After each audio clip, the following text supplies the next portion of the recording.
Me too ಹಗರಣಕ್ಕೆ ಸಂಬಂಧಪಟ್ಟಂತೆ ವಾಣಿಜ್ಯ ಮಂಡಳಿಯಲ್ಲಿ ಮಹತ್ವದ ಸಭೆ ನಡೆಯಿತು. ಮಹಿಳಾ ಆಯೋಗದ ಅಧ್ಯಕ್ಷೆ ನಾಗಲಕ್ಷ್ಮಿ ಚೌಧರಿ ನೇತೃತ್ವದಲ್ಲಿ ಈ ಸಭೆ ನಡೆಯಿತು. ಈ ವೇಳೆ ಫೈರ್ ಸಂಸ್ಥೆ ವಿರುದ್ಧ ನಿರ್ಮಾಪಕರು ಆಕ್ರೋಶವನ್ನು ಹೊರಹಾಕಿದರು. ಸಭೆಯಲ್ಲಿ ಪರ ವಿರೋಧದ ವಿಚಾರದಲ್ಲಿ ಜಟಾಪಟಿ ನಡೆದಿದ್ದು, ನಿರ್ಮಾಪಕರು ಮಹಿಳಾ ಆಯೋಗದ ನಡುವೆ ವಾಗ್ವಾದ ನಡೆದಿದೆ. ರಾಕ್ಲೈನ್ ವೆಂಕಟೇಶ್ ಗರಂ ಆಗಿದ್ದು, ಕೆಲ ನಿರ್ಮಾಪಕರು ಅಸಮಾಧಾನಗೊಂಡು ಸಭೆಯಿಂದಲೇ ಹೊರ ನಡೆದಿದ್ದಾರೆ. ಕಾರಣಗಳಿಂದ ನಾನು ಮೈಸೂರಿಗೆ ಹೋಗಬೇಕು ಅಂತೇಳಿ ಹೊರಗಡೆ ಬಂದಿದ್ದೀನಿ ಅಷ್ಟೇ. ಚರ್ಚೆ ಅಂದ ಮೇಲೆ ಪರ ವಿರೋಧ ಎಲ್ಲ ಇದ್ದೇ ಇರುತ್ತೆ. ಮಾತಾಡ್ತಿದ್ದಾರೆ. ನನಗೊಂದು ಸಂತೋಷ ಅನಿಸಿದ್ದು, ಸರ್ಕಾರ ಮಹಿಳಾ ಆಯೋಗದ ಅಧ್ಯಕ್ಷೆಯನ್ನು ಇಲ್ಲಿಗೆ ಕರೆಸಿ ಮತ್ತು ಅವರು ಈ ಉದ್ಯಮದ ಬಗ್ಗೆ ಸಮಗ್ರವಾಗಿ ಸ್ಟಡಿ ಮಾಡ್ತೀನಿ ಅಂತಲೂ ಹೇಳಿದ್ದಾರೆ. ಕೆಲವರು ಕಂಪ್ಲೇಂಟ್ ಕೆಲವರದ್ದು ಇದು ಎಲ್ಲನೂ ಆಲಿಸ್ತಾ ಇದ್ದಾರೆ. ಬಹುಶಃ ನಮಗೆ ಒಳ್ಳೆ ರಿಸಲ್ಟ್ ಬರುತ್ತೆ ಅಂತ ನಾನು ಕಾಯ್ತಾ ಇದ್ದೀನಿ. ಭಾವನಾ ಚಂದನವನದಲ್ಲಿ ಮೀಟು ಮೀಟಿಂಗ್ನಲ್ಲಿ ನಿರ್ಮಾಪಕರು ವರ್ಸಸ್ ಮಹಿಳಾ ಆಯೋಗದ ಮಧ್ಯೆ ಸಮರವೇ ನಡೆದೋಯ್ತು. ಫೈರ್ ಸಂಸ್ಥೆ ನಮಗೆ ಅಗತ್ಯ ಇಲ್ಲ ಅಂತ ಸಾರಾ ಗೋವಿಂದ್ ಕಿಡಿಕಾರಿದ್ರು. ಇನ್ನು ಮಹಿಳಾ ಆಯೋಗದ ಅಧ್ಯಕ್ಷೆ ನಾಗಲಕ್ಷ್ಮಿ ಚೌಧರಿ ಕನ್ನಡ ಸಿನಿಮಾ ರಂಗದಲ್ಲಿ ಪಾಶ್ ಕಮಿಟಿ ಮಾಡಬೇಕು. ಇವತ್ತಿನ ಸಭೆಗೆ ಕಡಿಮೆ ನಟಿಯರು ಬಂದಿದ್ದಾರೆ, ಇಲ್ಲೊಂದು ಕಮಿಟಿ ಆದಾಗ ಎಲ್ಲರೂ ಬರಬೇಕು ಅಂತ ಹೇಳಿದ್ರು. ಆರ್ಎಸ್ಎಸ್ ಕಚೇರಿಗೆ ಶೂ ಹಾಕೊಂಡು ಬಂದು ಮುಖಂಡರ ಬಂಧನಕ್ಕೆ ಯತ್ನಿಸಿದ ಪ್ರಕರಣಕ್ಕೆ ಸಂಬಂಧಪಟ್ಟಂತೆ ಪೊಲೀಸರ ವಿರುದ್ಧ ಆರ್ಎಸ್ಎಸ್ ಕಾರ್ಯಕರ್ತರು ಪ್ರತಿಭಟನೆಯನ್ನ ನಡೆಸಿದರು.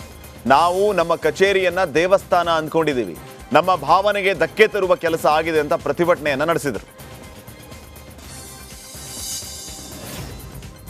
ಪಾಂಡವಪುರ ಪೊಲೀಸ್ ಠಾಣೆ ಮುಂದೆ ಪ್ರತಿಭಟನೆ ಕಾವು ಜೋರಾಗಿತ್ತು. ಪ್ರಚಾರಕನ ಮೇಲೆ ಹಲ್ಲೆ ಆರೋಪಕ್ಕೆ ಸಂಬಂಧಪಟ್ಟಂತೆ ಡಿವೈಎಸ್ಪಿ ಮುರಳಿ ಸಸ್ಪೆಂಡ್ಗೆ ಆಗ್ರಹಿಸಿದ್ದಾರೆ.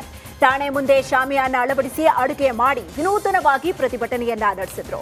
ಪ್ರತಿಭಟನೆ ಬೆನ್ನಲ್ಲೇ ಡಿವೈಎಸ್ಪಿ ಮುರಳಿ ಅವರನ್ನ ಬೇರೆ ತಾಲೂಕಿಗೆ ನಿಯೋಜಿಸಿ ಮಂಡ್ಯ ಎಸ್ಪಿ ಆದೇಶವನ್ನ ಹೊರಡಿಸಿದ್ದಾರೆ. ಬೆಳಿಗ್ಗೆ ಬಿಸಿ ರೋಡ್ನಲ್ಲಿ ಹಿಂದೂ ಕಾರ್ಯಕರ್ತರು ಪ್ರತಿಭಟನೆಯನ್ನ ನಡೆಸಿದ್ರೆ, ಇದೀಗ ಮುಸ್ಲಿಂ ಯುವಕರು ಬಿಸಿ ರೋಡ್ನಲ್ಲಿ ಬೈಕ್ ರ್ಯಾಲಿಯನ್ನು ನಡೆಸಿದ್ದಾರೆ. ಮುಸ್ಲಿಂ ಯುವಕರ ಬೈಕ್ ರ್ಯಾಲಿಗೆ ಅವಕಾಶ ನೀಡಿದ್ದಕ್ಕೆ ಹಿಂದೂ ಕಾರ್ಯಕರ್ತರು ತೀವ್ರ ವಿರೋಧವನ್ನ ವ್ಯಕ್ತಪಡಿಸಿದ್ದಾರೆ.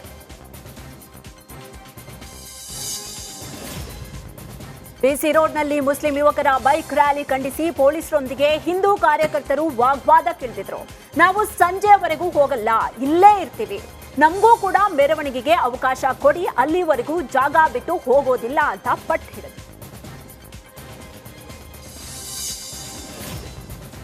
ಬಿಸಿ ರೋಡ್ ಮತ್ತೆ ಸಹಜ ಸ್ಥಿತಿಗೆ ಮರಳೋದಕ್ಕೆ ಪೊಲೀಸರು ಹರಸಾಹಸವನ್ನ ಪಡ್ತಾ ಇದ್ದಾರೆ. ಪರಿಸ್ಥಿತಿ ನಿಯಂತ್ರಣಕ್ಕೆ ತರೋದಕ್ಕೆ ದಕ್ಷಿಣ ಕನ್ನಡ ಪೊಲೀಸರು ಪರದಾಡ್ತಾ ಇದ್ದಾರೆ. ಈ ಬಗ್ಗೆ ಪೊಲೀಸ್ ವರಿಷ್ಠಾಧಿಕಾರಿ ಎನ್ ನಿತೀಶ್ ಕುಮಾರ್ ಪ್ರತಿಕ್ರಿಯೆ ನೀಡಿದ್ದಾರೆ. ಕೈಕಂಬ ಮಸೀದಿಯ ಈದ್ ಮಿಲಾದ್ ಮೆರವಣಿಗೆ ರೂಟ್ ಬದಲಾವಣೆ ನಾವು ಮಾಡಿಲ್ಲ, ಹಿಂದೂ ಸಂಘಟನೆಯವರು ಶಾಂತಿಯುತವಾಗಿ ಪ್ರತಿಭಟನೆ ಮಾಡ್ತೀವಿ ಅಂತ ಹೇಳಿದ್ರು. ಹಾಗಾಗಿ ಬಿಸಿ ರೋಡ್ ಜಂಕ್ಷನ್ ಅಲ್ಲಿ ಅವಕಾಶ ನೀಡಿದ್ವಿ ಅಂತ ಹೇಳಿದ್ರು. ನಾಗಮಂಗಲ ಗಲಭೆ ಕೇಸ್ನ ಮತ್ತೊಂದು ಭಯಾನಕ ದೃಶ್ಯ ರಿಪಬ್ಲಿಕ್ ಕನ್ನಡಕ್ಕೆ ಲಭ್ಯ ಆಗಿದೆ. ಪೊಲೀಸರ ಕಣ್ಣೆದ್ರೆ ಪುಂಡರು ಅಂಗಡಿಯ ಸಿಸಿಟಿವಿಯನ್ನ ಪುಡಿ ಮಾಡಿದ್ದಾರೆ. ಮಂಡ್ಯ ಸರ್ಕಲ್ ಬಳಿ ಇರುವಂತಹ ಸಾಧನಾ ಟೆಕ್ಸ್ಟೈಲ್ ಮಳಿಗೆಯ ಸಿಸಿಟಿವಿಯನ್ನ ಹಾರೆಯಿಂದ ಒಡೆದು ಅಂಗಡಿಗೆ ಬೆಂಕಿ ಹಚ್ಚಿದ್ದಾರೆ. ಅದನ್ನ ತಡೀರಿ ಅಂತ ಹೇಳಿ ಅಂಗಲ್ಲಾಚಿದ್ರೂ ಕೂಡ ಪೊಲೀಸರು ಸ್ಪಂದಿಸಿಲ್ಲ ಅಂತ ಸ್ಥಳೀಯರು ಆರೋಪ ಮಾಡಿದ್ದಾರೆ. ಕಣ್ಣೆದ್ರೆ ಸಿಸಿಟಿವಿ ಧ್ವಂಸ ಆಗ್ತಾ ಇದ್ರು ಕೂಡ ಯಾಕೆ ತಡಿಲಿಲ್ಲ ಅನ್ನೋ ಪ್ರಶ್ನೆ ಈಗ ಉದ್ಭವ ಆಗ್ತಾ ಇದೆ. ಗಲಭೆ ನಿಯಂತ್ರಿಸೋದಕ್ಕೆ ಹಿರಿಯ ಅಧಿಕಾರಿಗಳ ಆದೇಶ ಬರಲಿಲ್ವಾ ಅನ್ನೋ ಅನುಮಾನ ಕೂಡ ವ್ಯಕ್ತವಾಗ್ತಾ ಇದೆ. ಗಲಭೆಯಿಂದ ಹೊತ್ತಿ ಉರಿದಿದ್ದ ನಾಗಮಂಗಲ ಇದೀಗ ಬೂದಿ ಮುಚ್ಚಿದ ಕೆಂಡದಂತಾಗಿದೆ. ನಾಗಮಂಗಲಕ್ಕೆ ಬಿಜೆಪಿ ಸತ್ಯ ಶೋಧನಾ ಸಮಿತಿ ಭೇಟಿ ನೀಡಿದೆ. ಶಾಸಕ ಅಶ್ವಥ್ ನಾರಾಯಣ್ ನೇತೃತ್ವದ ಸಮಿತಿ ಭೇಟಿ ನೀಡಿ ಮಾಹಿತಿಯನ್ನು ಸಂಗ್ರಹಿಸಿದೆ. ಸಾಧನಾ ಟೆಕ್ಸ್ಟೈಲ್ಗೆ ಭೇಟಿ ನೀಡಿ ಸ್ಥಳೀಯರಿಂದ ಅಂದಿನ ಘಟನೆಯ ಬಗ್ಗೆ ಮಾಹಿತಿ ಸಂಗ್ರಹಿಸಿದ್ದಾರೆ. ಅತ್ಯಾಧುನಿಕ ವಂದೇ ಭಾರತ್ ಮೆಟ್ರೋ ರೈಲ್ಗೆ ಇವತ್ತು ಪ್ರಧಾನಿ ಮೋದಿ ಚಾಲನೆಯನ್ನ ಕೊಟ್ಟರು. ಗರಿಷ್ಠ 110 ಕಿಲೋಮೀಟರ್ ವೇಗದಲ್ಲಿ ಸಂಚರಿಸುವ ರೈಲಿಗೆ ನಮೋ ಭಾರತ್ ರ್ಯಾಪಿಡ್ ರೈಲು ಅಂತ ನಾಮಕರಣ ಮಾಡಲಾಗಿದೆ. ಮೆಟ್ರೋ ರೈಲ್ಗಳು ಮಹಾನಗರಗಳಲ್ಲಿ ಮಾತ್ರ ಸಂಚರಿಸುತ್ತವೆ. ಆದರೆ ವಂದೇ ಭಾರತ್ ಮೆಟ್ರೋ 106 ಕಿಲೋಮೀಟರ್ ದೂರದ ನಗರಗಳಿಗೆ ಸಂಪರ್ಕವನ್ನ ಕಲ್ಪಿಸುತ್ತೆ. ಜಾತಿ ನಿಂದನೆ ಕೇಸಲ್ಲಿ ಅರೆಸ್ಟ್ ಆದ ಮುನಿರತ್ನ ವಿರುದ್ಧ ಕಾಂಗ್ರೆಸ್ ಮುಖಂಡ ಹನುಮಂತರಾಯಪ್ಪ ಕಿಡಿಕಾರಿದ್ದಾರೆ. ಮುನಿರತ್ನ ಎಲ್ಲ ವಿದ್ಯೆಯನ್ನ ಕರಗತ ಮಾಡಿಕೊಂಡವನು, ಮೀಡಿಯಾದವರಿಗೂ ಬಗ್ಗದವನು, FSL ಸಾಬೀತಾದರೆ ರಿಸೈನ್ ಮಾಡ್ತೀನಿ ಅಂತ ಹೇಳಿದ್ದಾರೆ. ಅವ್ರು ಏನು ಹೇಳಿದ್ದಾರೆ ಅದಕ್ಕೆ ಬದ್ಧ ಇರಲಿ. ಇವತ್ತು FSL ರಿಪೋರ್ಟ್ ಬರುತ್ತೆ. ಆ ನಂತರ ಏನಾಗುತ್ತೆ ಅನ್ನೋದು ಗೊತ್ತಾಗುತ್ತೆ ಅಂತ ಮುನಿರತ್ನಗೆ ಹನುಮಂತರಾಯಪ್ಪ ಸವಾಲ್ ಹಾಕಿದ್ದಾರೆ. ಸ್ವಪಕ್ಷದ ನಾಯಕರ ವಿರುದ್ಧವೇ ಶಾಸಕ ರಮೇಶ್ ಜಾರಕಿಹೊಳಿ ಕಿಡಿಕಾರಿದ್ದಾರೆ. ಬಿಜೆಪಿ ರಾಜ್ಯಾಧ್ಯಕ್ಷ ಬಿವೈ ವಿಜಯೇಂದ್ರ ವಿರುದ್ಧ ಸಿಟ್ಟನ್ನ ಹೊರಹಾಕಿದ್ದಾರೆ. ಆರ್ಎಸ್ಎಸ್ ಸಭೆಯಲ್ಲಿ ಏನ್ ಚರ್ಚೆ ಆಯ್ತು ಅಂತ ಹೇಳೋದಕ್ಕೆ ಬರಲ್ಲ, ಯಾರನ್ನ ಬೈದ್ರು ಅಂತಾನೂ ಹೇಳೋದಕ್ಕಾಗಲ್ಲ. ತಪ್ಪು ಮಾಡಿದವರನ್ನ ಸಭೆಯಲ್ಲಿ ಮುಖಂಡರು ಬೈದಿದ್ದಾರೆ ಅಂತ ಅಥಣಿಯಲ್ಲಿ ರಮೇಶ್ ಜಾರಕಿಹೊಳಿ ಹೇಳಿದ್ರು. ಇದೇ ಸಂದರ್ಭದಲ್ಲಿ ಡಿಸಿಎಂ ವಿರುದ್ಧವೂ ಬಿಜೆಪಿ ಶಾಸಕ ರಮೇಶ್ ಜಾರಕಿಹೊಳಿ ಅವರು ಕೆಂಡಾಮಂಡಲ ಆಗಿದ್ರು. ಇನ್ಮೇಲೆ ಅನೇಕ ಸಿಡಿಗಳು ದೊಡ್ಡ ಪ್ರಮಾಣದಲ್ಲಿ ಬರುತ್ತವೆ ಅಂತ ಬಾಂಬ್ ಸಿಡಿಸಿದ್ದಾರೆ.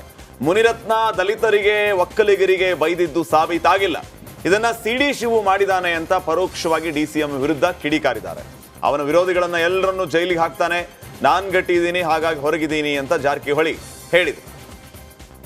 ತುಮಕೂರಿನಲ್ಲಿ ಮೈಕ್ರೋ ಫೈನಾನ್ಸ್ ಹಾವಳಿ ಹೆಚ್ಚಾಗಿದೆ. ಸಾಲಗಾರರ ಕಿರುಕುಳಕ್ಕೆ ಬೇಸತ್ತು ಮಹಿಳೆ ಆತ್ಮಹತ್ಯೆಗೆ ಶರಣಾಗಿರುವ ಆರೋಪ ಕೇಳಿಬರ್ತಾ ಇದೆ. ತುರುವೇಕೆರೆಯ ದಂಡಿನ ಶಿವರ ಗ್ರಾಮದ ಮಂಜುಳಾ ಎಂಬಾಕೆ ನೇಣಿಗೆ ಶರಣಾಗಿದ್ದಾರೆ. ಮೈಕ್ರೋ ಫೈನಾನ್ಸ್ ಹಾಗೂ ವಿವಿಧ ಸಂಘ ಸಂಸ್ಥೆಗಳಲ್ಲಿ 4 ರಿಂದ 5 ಲಕ್ಷ ಸಾಲವನ್ನ ಪಡೆದಿದ್ರಂತೆ ಈ ಮಹಿಳೆ. ಸಾಲಗಾರರ ಕಿರುಕುಳಕ್ಕೆ ಬೇಸತ್ತು ಸುಸೈಡ್ ಮಾಡಿಕೊಂಡಿರುವ ಆರೋಪ ಈಗ ಕೇಳಿ ಬರ್ತಾ ಇದೆ.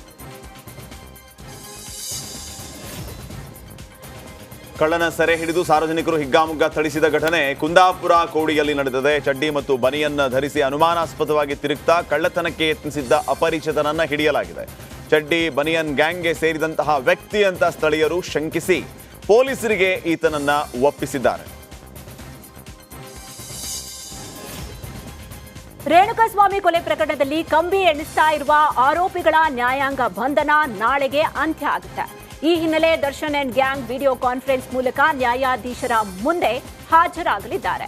ನಾಳೆ ಮಧ್ಯಾಹ್ನ 1:15 24ನೇ ಎಸಿಎಂಎಂ ಕೋರ್ಟ್ಗೆ ಹಾಜರಾಗ್ತಾರೆ. ಡಿಜಿಟಲ್ ಎವಿಡೆನ್ಸ್ ಕೊಟ್ಟಿಲ್ಲ ಅಂತ ಆರೋಪಿಗಳ ಪರ ವಕೀಲರು ಕಮಿಟಲ್ಗೆ ಆಕ್ಷೇಪಣೆಯನ್ನ ಮಾಡಿದ್ರು. ಹೀಗಾಗಿ ನಾಳೆ ಆರೋಪಿ ಪರ ವಕೀಲರಿಗೆ ಡಿಜಿಟಲ್ ಎವಿಡೆನ್ಸ್ ನೀಡುವ ಸಾಧ್ಯತೆ. ಹೆಚ್ಚುವರಿ ಡಿಜೆಗೆ ಅನುಮತಿಯನ್ನ ನೀಡಿ ಅಂತ ಮುಸ್ಲಿಂ ಸಮುದಾಯದ ಜನ ಪೊಲೀಸ್ ಠಾಣೆಯ ಮೆಟ್ಟಿಲೇರಿದ್ದಾರೆ. ಬಾಗಲಕೋಟೆ ನಗರ ಠಾಣೆಯಲ್ಲಿ ಈದ್ ಮಿಲಾದ್ ಮೆರವಣಿಗೆಗೆ 5 ಡಿಜೆ ಬೇಡಿಕೆಯನ್ನ ಇಟ್ಟಿದ್ರು. 2 ಡಿಜೆಗೆ ಮಾತ್ರ ಅವಕಾಶವನ್ನ ನೀಡಲಾಗಿತ್ತು. ಇದರಿಂದ ರೊಚ್ಚಿಗೆದ್ದ ನೂರಾರು ಮುಸ್ಲಿಂ ಸಮುದಾಯದವರು ಠಾಣೆಯ ಮುಂದೆ ಹೈ ಡ್ರಾಮಾ ಮಾಡಿದ್ದಾರೆ. ಬಳಿಕ ಠಾಣಾಧಿಕಾರಿ ನಮ್ಮ ಮೇಲಾಧಿಕಾರಿಗಳಿಗೆ ಕೇಳಿ ಅಂತ ಹೇಳಿ ಕಳಿಸ್ಕೊಟ್ಟಿದ್ದಾರೆ. ಇತ್ತ ಕೊಪ್ಪಳದ ಸಿದ್ದಾಪುರ ಗ್ರಾಮದಲ್ಲಿ ಗಣೇಶನಿಗೆ ಪೂಜೆ ಸಲ್ಲಿಸಿ ಈದ್ ಮಿಲಾದ್ ಆಚರಣೆಯನ್ನ ಮಾಡಲಾಯಿತು. ಗಣೇಶನಿಗೆ ಮಾಲೆ ಕೇಸರಿ ಶಾಲು ಹಾಕಿ ಸಿದ್ದಾಪುರ ಗ್ರಾಮದ ಮುಸ್ಲಿಂ ಬಾಂಧವರು ಪೂಜೆಯನ್ನ ಸಲ್ಲಿಸಿದ್ರು. ಈ ಮೂಲಕ ಹಿಂದೂ ಮುಸ್ಲಿಂ ಸೌಹಾರ್ದತೆಗೆ ಸಿದ್ದಾಪುರದ ಜನ ಸಾಕ್ಷಿಯಾದರು.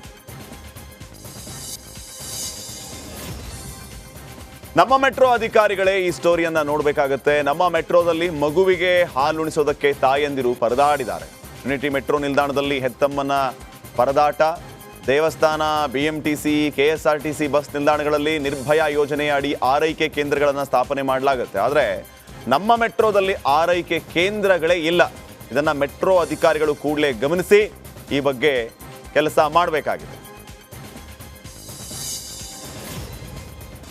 ಬೆಂಗಳೂರಿನ ಸ್ಯಾಟಲೈಟ್ ಬಸ್ ನಿಲ್ದಾಣದ ಬಳಿ ಪ್ರಯಾಣಿಕರು ಜೀವವನ್ನ ಕೈಯಲ್ಲಿ ಹಿಡಿದು ಓಡಾಡ್ತಾ ಇದ್ದಾರೆ. ಕಬ್ಬಿಣದ ಶೀಟ್ ಬೀಳುವ ಹಂತಕ್ಕೆ ತಲುಪಿದೆ. ಒಂದ್ ವೇಳೆ ಕಬ್ಬಿಣದ ಶೀಟ್ ಕೆಳಗೆ ಬಿದ್ದರೆ ಜೀವಕ್ಕೆ ಸಂಚಕಾರ ಗ್ಯಾರಂಟಿ. ಇಷ್ಟು ದಿನ ಆದ್ರೂ ಈ ವಿಚಾರ ಅಧಿಕಾರಿಗಳ ಗಮನಕ್ಕೆ ಬಂದಿಲ್ವಾ ಅನ್ನೋ ಪ್ರಶ್ನೆ ಈಗ ಹೇಳ್ತಾ ಇದೆ. ದಾವಣಗೆರೆ ಜಿಲ್ಲೆ ಹರಿಹರ ನಗರ ಗಾಂಧಿ ಮೈದಾನದಲ್ಲಿ ಐತಿಹಾಸಿಕ ಅಂತಾರಾಷ್ಟ್ರೀಯ ಪ್ರಜಾಪ್ರಭುತ್ವ ದಿನಾಚರಣೆ ಆಚರಿಸಲಾಯಿತು. ಈ ವೇಳೆ ದಾವಣಗೆರೆ ನಗರದ ಸಿದ್ಧಗಂಗಾ ಶಾಲೆಯ ಸುಮಾರು 1250 ಮಕ್ಕಳು ಸಂವಿಧಾನ ಪೀಠಿಕೆ ಪ್ರಮುಖ ಅಂಶದ ಪದಗಳನ್ನು ಇಂಗ್ಲಿಷ್ ಅಕ್ಷರದಲ್ಲಿ ಮೂಡಿಸಿ ಎಲ್ಲರನ್ನ ಚಕಿತಗೊಳಿಸಿದರು. ಮಕ್ಕಳು ಮೂಡಿಸಿದ ಅಕ್ಷರ ಡ್ರೋನ್ ಕ್ಯಾಮೆರಾದಲ್ಲಿ ಸೆರೆಯಾಗಿದ್ದು ನೋಡುಗರ ಕಣ್ಮನ ಸೆಳೀತಾ ಇದೆ.